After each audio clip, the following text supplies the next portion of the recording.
Good morning. Last morning. Just left Mutton Bird campsite. The army's there getting ready to leave. Maddie's up, she's ready to leave. She's doing the same thing as I am. We've both decided that today will be our last day. We're going to hike straight through the last shelter at Sandpatch, and both of us will be in Albany by tonight. It's just gone 7. It's only 12 k's to Sandpatch, so I should be there by 10 easily, and then it's just a further 12 or so into Albany. So if I really put my foot down, I could probably be there by lunchtime. Problem is, the hotel that we've got booked to stay in for the weekend won't let me until 2. And although I don't know exactly when yet, it's unlikely that Jill, Robin and Poppy will be down much before mid-afternoon anyway. So there's absolutely no point in me arriving until any of that happens. So it's a case of take it easy, get to Sandpatch, take a bit of a rest there, sign the book for the last time, and then enjoy the coastal views of the last 12 k's running along the wind farm into Albany. It's a beautiful morning. Sun is up. It's a cloudy sky, but plenty of blue about. There's absolutely no chance of rain today, and unless it gets too hot, it will be a great day to finish on. The iconic wind farm gets closer and closer with every step. It won't be long before I'm passing beneath the first one.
Hello, looks like we've got a diversion or something.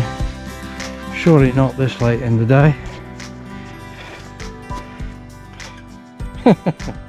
Walkers are advised that there are concerns with the structural integrity of the wind turbine that is close to the track ahead. Walkers should stay on the track, do not approach the wind turbine. Proceed and do not linger in the vicinity of the wind turbine. The damn things are virtually new. People who think these things are the answer to our so-called energy crisis are dreaming. Presumably that one. It doesn't look bent.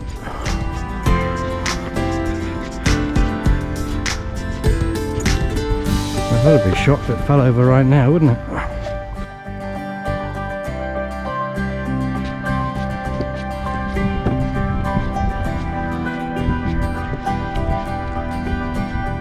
And then just like that, it's over in a flash. Approaching the last turbine. Albany wind farm down. There's a lookout just meters ahead. Been there often enough. Watching the down to Albany. Gonna take a little break there. Have a drink, M&M's. Proceed on to Sandpatch.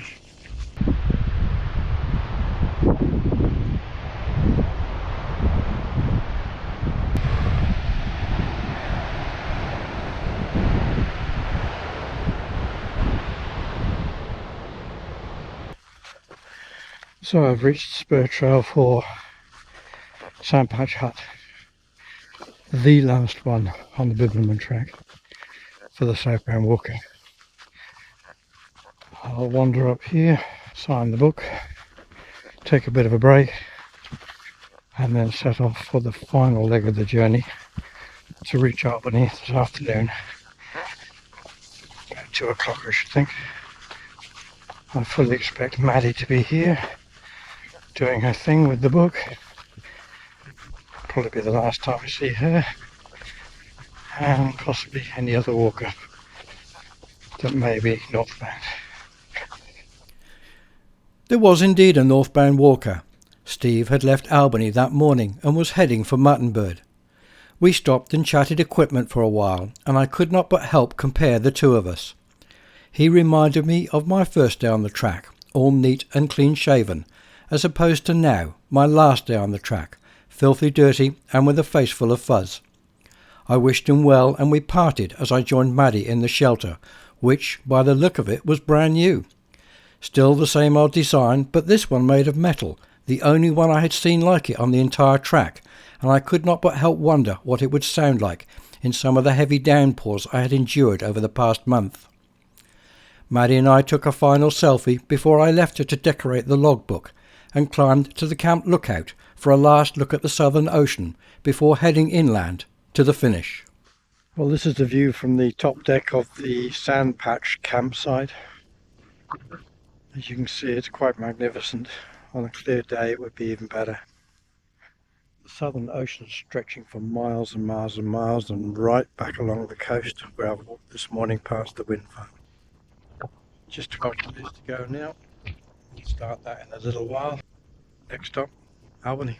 Well, the last shelter disappears from you behind the dunes, and we start the final walk into town.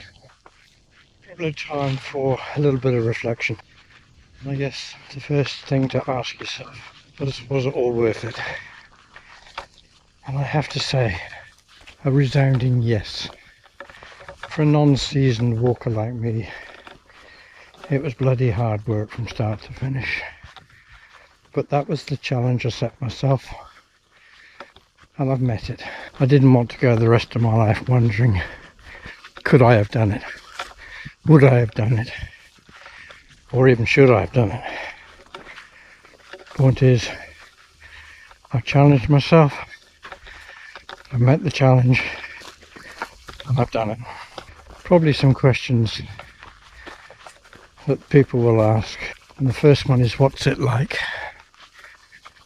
Well, that's an impossible question to answer, because it's so many different things.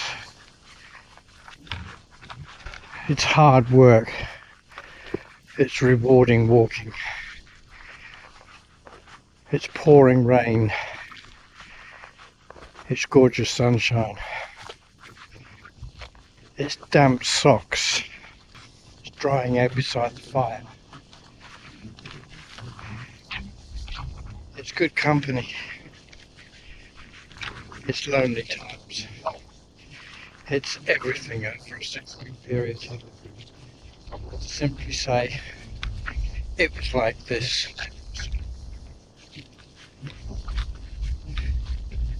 The harder question is always going to be, did you enjoy it? I said right at the very start of this video that I do not do bushwalking for fun. I don't find it particularly fun. So from that point of view, the answer would probably be no. But that's not why I did this. As I've just said, I did this for the challenge. And knowing that I've met my own challenge, that makes it enjoyable. Defeating that doubt that I wasn't up to it made it enjoyable. So in the overall scheme of things, yes, I have enjoyed doing it. Favourite part of the track? Well, in the biggest irony of the track at all, The track's well over 1,000 kilometres walking, and I have to say my favourite part is the 300 metres I did in boat, the canoe crossing. I grew up around boats. I always get a little tingle of pleasure every time I get on boats. Doing the canoe crossing I found to be a lot of fun. So much so I did it 3 times. Worst part? Well, it's probably unfair, but I'd have to say the walk to Canali. But for obvious reasons. I was quite badly ill at the time. Strength drained away. Every step I took was a nightmare, so it would have to be that, but for reasons that are away from the track. Favourite campsite? Well, that's easy. The very misnamed Dogpool. I spent the night at Dogpool in poor company and in poor weather, and I still thought it was a beautiful spot. I can only imagine what that place would be like with better company on a warm spring evening. Worst campsite? The first 2, Hewitts Hill and Ball Creek. They're horribly situated, just not welcoming for an introduction to the track from north. Not the best 2. Favourite section of the track? This one. Everything along the south coast, despite the snakes, despite the sand, despite the dunes, the views along the coast make it absolutely spectacular. Would I do it again? Nah. Done it once. Don't need to prove it to myself twice. One of the best aspects of the track, quite frankly, it's the people. In the vast majority of cases on the track where there's no distractions, no mobile phones, people are forced back to the lost art of conversation. It doesn't happen in real life. In real life we're too wrapped up in our Facebooks and our mobile phones. It's sad, really. There it is. It's my first view of my goal. 20 years I've been waiting to see that. Albany, from the Bibbulmun track, having walked the Bibbulmun track. Still a while away, but seeing it's a very, very special moment. There we go, now we can see it even better. Albany, just the other side of Princess Royal Harbour.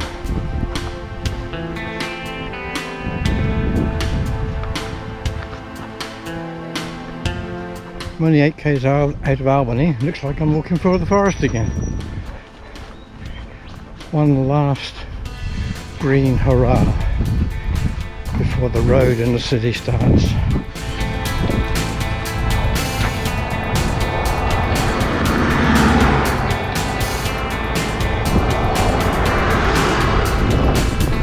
This is Frenchman's Bay Road. All the main drags into Albany from the other side of Albany.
Well, that's Frenchman's Bay. That's the big bay we've just walked all the way around.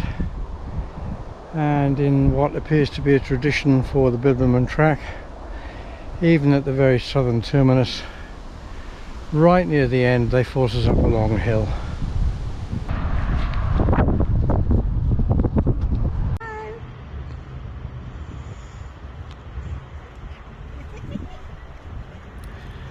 It had been a long time coming, but at last, as I approached the Bibbulmun track's southern terminus, I could see some of the family waiting to greet me.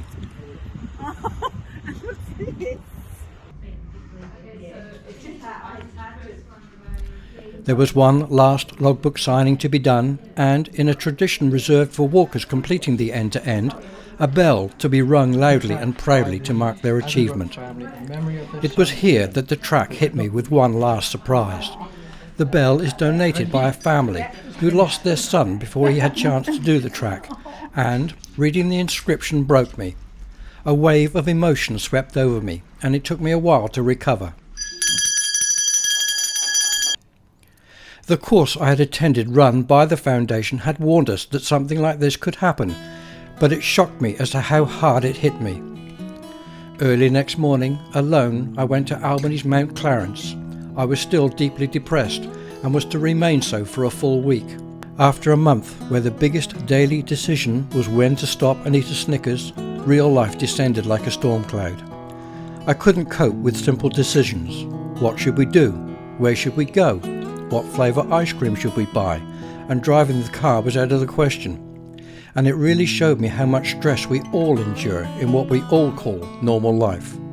I am now, several months later, back to normal, but there is a change. The track is with me daily, and, after years of waiting to walk its length, it will remain with me for years to come. Thank you for watching, and to all of you, I wish only good fortune, wherever it is that you walk.